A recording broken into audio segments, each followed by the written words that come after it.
Upat ka construction workers ang patay samtang duhasab ang samdan ug usa pa ang ginapangita human na dat-ugan sa nahugmak nga ginatukod nga steel bridge sa barangay Malambad, Davao City.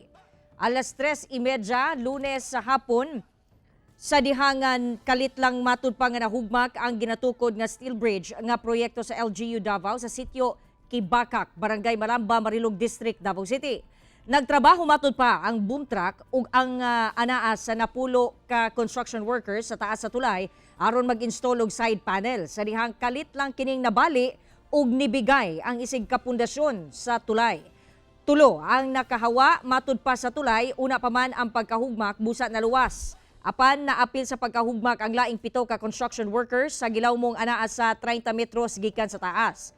Sa search and rescue operation, duha ka patayng lawas ang na-recover gikan sa pagkaipit nga nailhang sila Rolando Abing, 40 anyos, ug si Jay Bangonan, 22 anyos. Samtang laing duha ang samdan nga sila Mel J. Bero ug Jonathan Dispo, kinsa gilayong gidala sa ospital.